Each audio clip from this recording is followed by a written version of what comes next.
कल मैं वीडियो बना के हटा और सच बताओ ना भाई, विश्वास नहीं हो रहा कि कटारिया भाई बाहर निकल गया। मतलब इतने सारे लोगों का प्यार, इतनी सारी वोट और ऊपर से इतने सारे इन्फ्लुएंसर और भाइयों का सपोर्ट, फिर भी बाहर।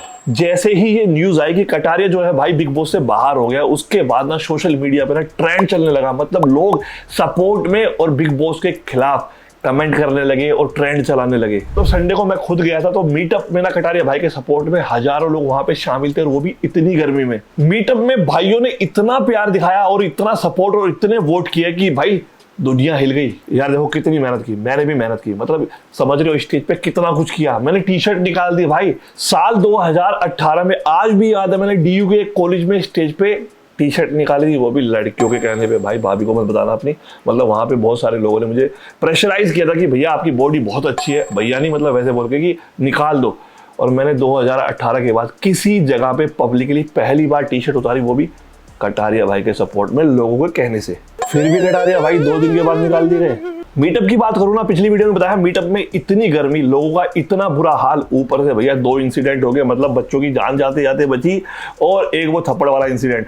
और फिर भी लोगों ने इतना प्यार दिखा के उस दिन इतनी सारी वोट की। अब ना ये जो बिग बॉस का जो खेल है ना, इसको डीकोड करने की कोशिश करते हैं। आपको अब सब साफ क्लियर हो चुका होगी टॉप 5 में कौन है। नंबर 1 पे बात करते हैं हम रणवीर शोरी सर के बारे में। सर क्यों कह रहा हूं, इसके पीछे का बहुत बड़ा रीजन है। इनकी एक पुरानी फिल्म है, बहुत पुरानी, मतलब 10-12 साल पुरानी होगी, कि वो मैंने हॉल पे जाके देखी थी, और वो थी अगली और पगली। उसके गाने आज भी बहुत फेमस है। अगर आपने नहीं सुने होंगे तो यूट्यूब पे जाके सर्च करना।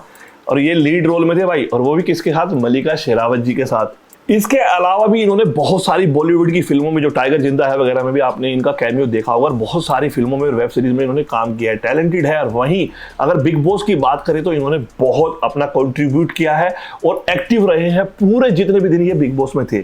अब बात करते हैं वोटिंग की। अगर कटारिया भाई और या अरमान मलिक को इविक्ट नहीं किया जाता तो 100% इनको वोट से तो जीतना मुश्किल था, लेकिन टॉप 5 में है। अब आगे का खेल आपको पता है। नंबर 2 पे बात करते हैं नेजी की। भाई देखिए कुछ भी हो, बंदा कैसा भी हो, लेकिन जैसा इसने मतलब बिग बॉस में इसका फेस रहा है ना, इसको ट्रॉमा बहुत गहरा पहुंचा है।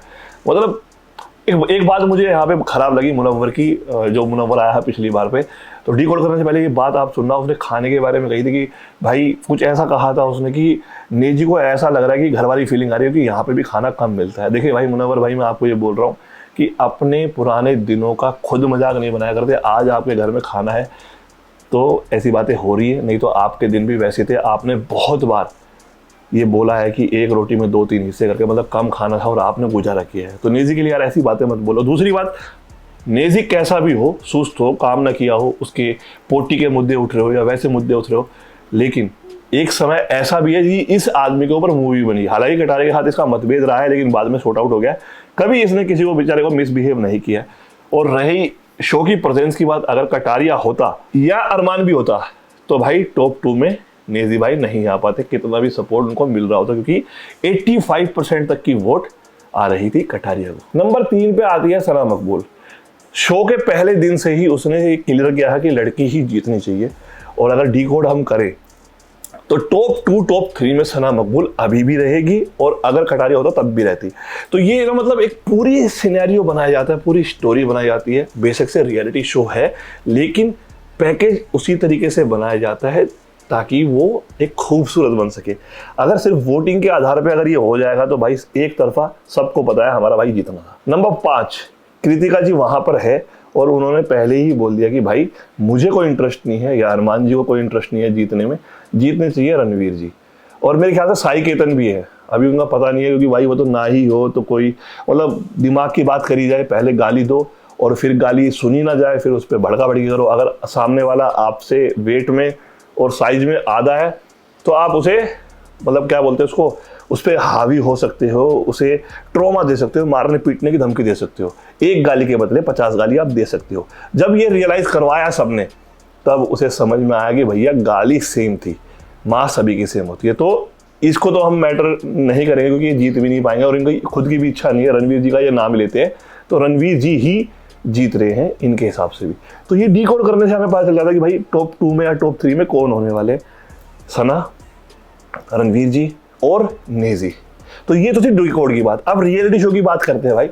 मेरा खुद का एक्सपीरियंस रहा है रियलिटी शो का। अगर आपने नोटिस किया हो कि एक समय पे जब विशाल का मुद्दा चल रहा था इस घर में, तो एक टाइम पे ऐसा आया कि विशाल के अगेंस्ट सब कुछ प्लॉट हो रहा है, चाहे वो थप्पड़ का सीन हो, चाहे वो पूरा घर हो, चाहे वड़ा पाव जी वाली दीदी हो, या फिर जो हमारे होस्ट है अनिल सर हो।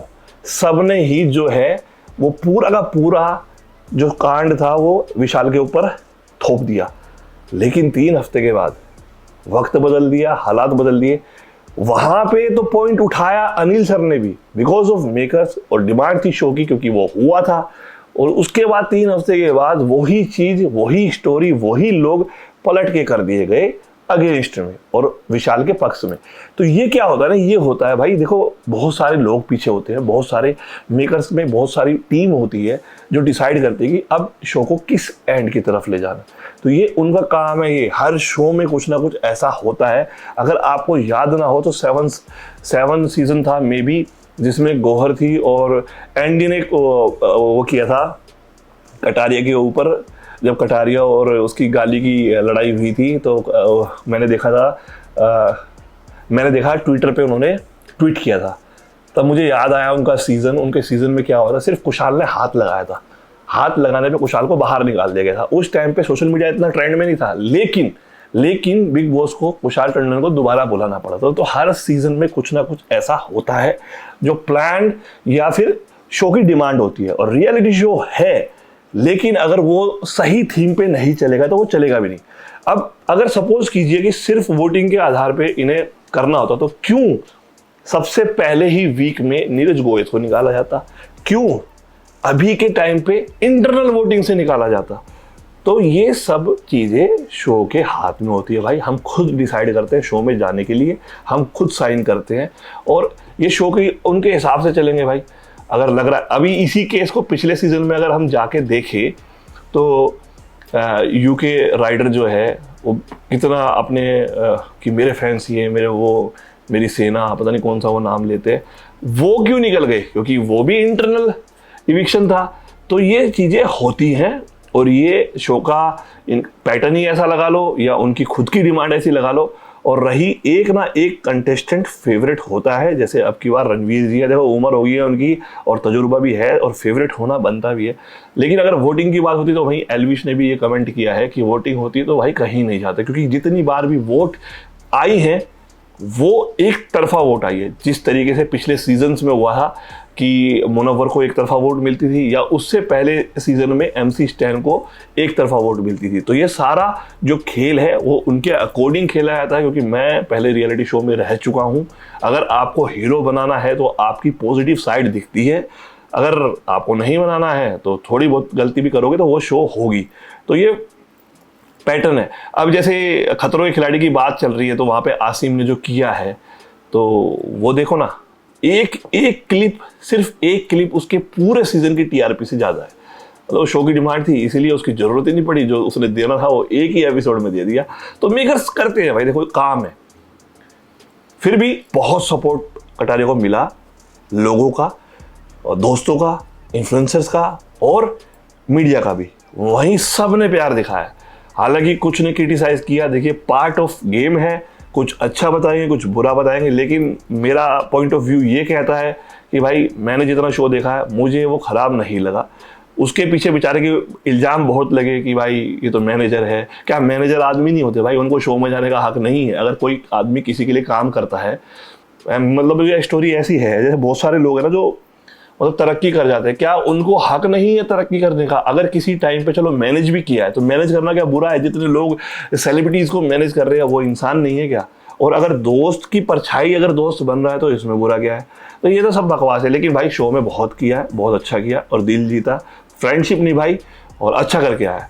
तो उसकी आगे की फ्यूचर की लाइफ के लिए उसे बेस्ट ऑफ लक। और अपने पॉइंट ऑफ व्यू हम रखते रहेंगे हर वीडियोस में। कमेंट करके बताना आपने क्या डिकोड किया इस शो के बारे में। आपको हिट लगा, फ्लॉप लगा, बाहर जाना सही लगा, और जो कंटेस्टेंट आए थे आपको उनमें से सबसे बढ़िया कौन लगा? मिलते हैं नेक्स्ट वीडियो में। नेक्स्ट वीडियो बहुत खतरनाक होने वाली है भाई, पुलिस के ऊपर बनाऊंगा और इसमें मैं भी इन्वॉल्व हूँ। तो आपका सपोर्ट चाहिए। चैनल का सब्सक्राइब बटन पे, रेड बटन पे क्लिक कर देना, बेल आइकन पे क्लिक कर देना और सपोर्ट दिखाना, क्योंकि अगली वीडियो बहुत बड़ा डिकोड करने वाला हूँ मैं सोशल मीडिया पे, खुद को लेके भी और दूसरों को लेके भी। मिलते हैं नेक्स्ट वीडियो में, तब तक के लिए खुश रहो, अपने परिवार को खुश रखो। Love you all, take care, जय हिंद।